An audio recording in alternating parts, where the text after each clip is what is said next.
let's do one more together.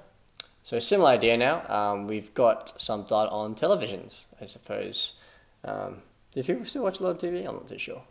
I guess they're streaming a lot more now, hey. And we group the data into classes and display the data using a cumulative frequency, histogram, and Polygon or OGAR. So same kind of question here, right? So now that I've got this graph, I've got a few questions I want to answer.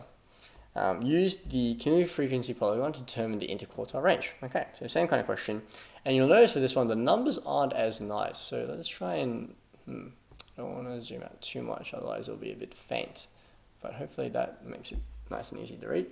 Okay, so I'll make it a bit clearer for you. Each of these ticks, they're just 1 because it goes from 0 to 10 and there's 10 of these tick marks. So the first thing I'm thinking of is, okay, cumulative frequency. I want to know how many total values there are. And I can check that by looking up on this vertical axis, the y-axis, and seeing where it stops. So it looks like it's here. And if each of these tick marks is 1, then the total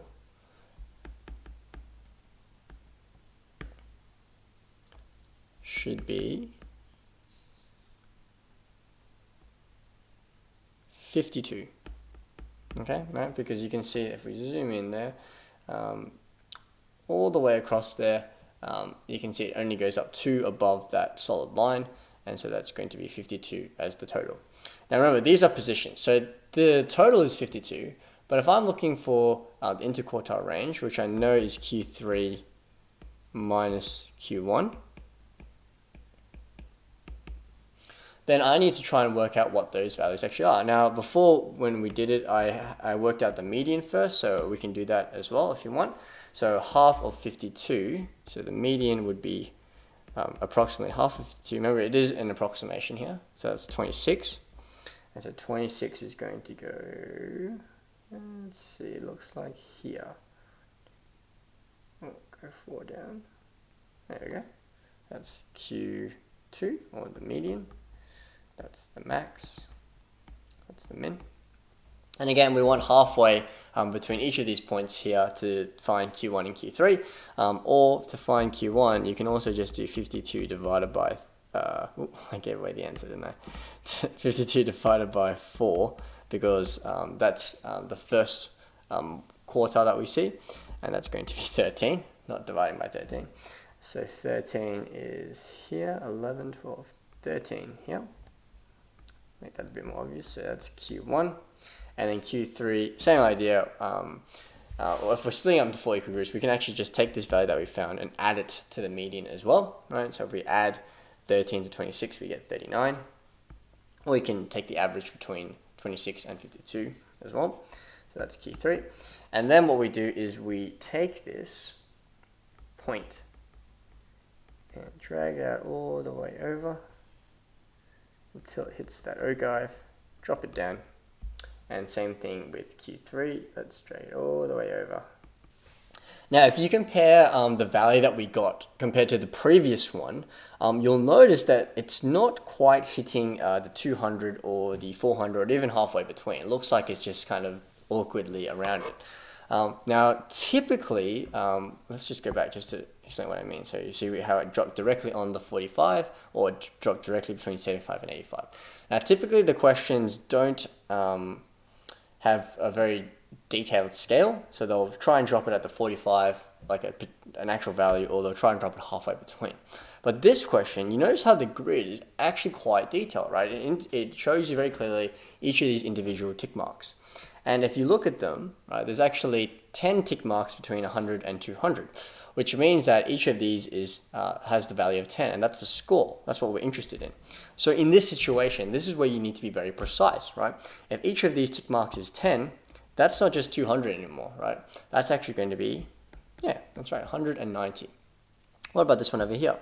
Well, if the solid line is halfway between 4 and 500, and you can count that as well to verify, like 1, 2, 3, 4, 5, until we get to that one there. If I go 2 further to the right, so I'm counting up 450, 460, and then this one, that must be 470 there, okay? So those are the scores that I'm interested in. Remember, the vertical axis, that just tells me the position, but then now to find the scores, I've got them. I just had to be a bit more careful with this one. That's going to be 470 minus 190, and that's going to be 280, I want to say. And yeah, the math checks out. 280 is our interquartile range. Awesome. All right, last one. Now, Oscar, good old Oscar, Oscar the Grouch, think of Sesame Street, said that the retailer sold 300 televisions in 6 of the weeks in 2012. Is he correct? Give a reason for your answer. Okay, so let's see if they're trying to trick us here or if he actually did sell 300. Okay, so let's see if they're right or they're just trying to trick us, right? So the key thing with this one is to recognize, first of all, what is the question actually asking, right? Because if you scroll back up over here, you can see that this data is representing the number of televisions sold in each week of 2012. That's why there's 52 total scores here, right? Because what's actually happening is they're recording, okay, in how many of the weeks did they sell 100? In how many of the weeks did they sell 200 units? In how many of the weeks did they sell 3, 4, 500, and so on? Okay, and so what we want to think about, first of all, is, okay, I know that this 52 represents the total amount. How many weeks did they sell that number of units? That's the question I'm trying to think about. And let's look at the first one, for example, right? For the 100, let's erase this. For the 100, it's easier to tell because what I notice about the 100 is that, okay, it's the first one that's there and it's 3 below the 10 tick mark. So I know that it reaches 7 here, but there's also 7. I'm going to write the number at the top representing how many weeks they sold 100 units. That's the same, right? But then when I get up to this one, this goes up to 22. And what that means is, okay, you have to think about the difference. How do you get from 7 to 22? Well, you have to add 15, right? And so that means because this is a running total, they sold 200 units in 15 of the weeks, right? Can you start to see what's happening? And so let's get to the one that we're interested in. This goes up to 28, 300. Right? How many weeks do they sell 300 units? But if you want to think about, okay, how did you get from 22, the previous total, to 28? You had to add 6, right? So 6 is how many weeks that this number of units was sold, right? So hopefully that's clear. We could keep going with these as well if you wanted to, just to practice this particular skill. So if this one goes up to what looks like 36, I want to say. This looks like 36 to me.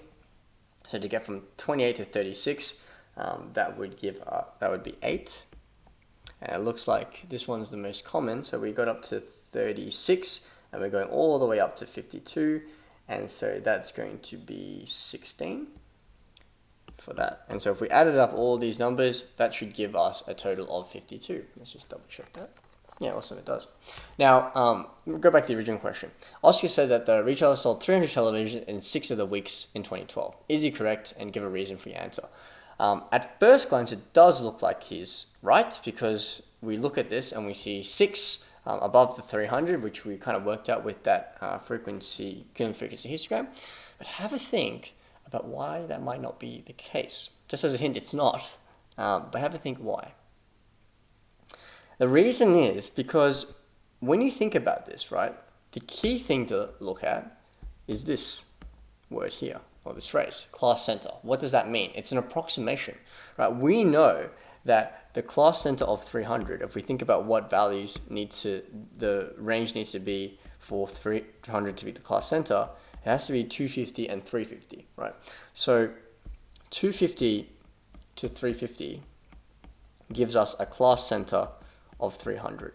So when we look at that value there, it's not saying that in 6 of the weeks 300 units were sold, right? Because of the fact that we're using a class center, and it mentioned that at the top here is a bit more subtle, divided into classes, right?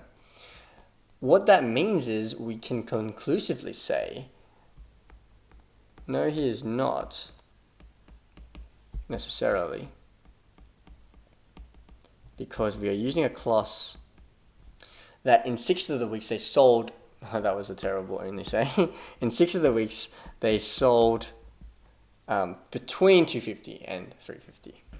So the issue is not that the value itself was wrong, the issue is the fact that the way that we've constructed this cumulative frequency histogram is that it's an approximation, right? It estimates, okay, if I have between 250 and 350, units sold in a week, I'm just going to bundle that all in that 300 column there. Okay, so that's the answer for this one. Had to do a little bit more thinking. It's a bit left field because it's not about actually calculating, it's about interpreting and understanding how these graphs and data values are constructed. Hope that helps.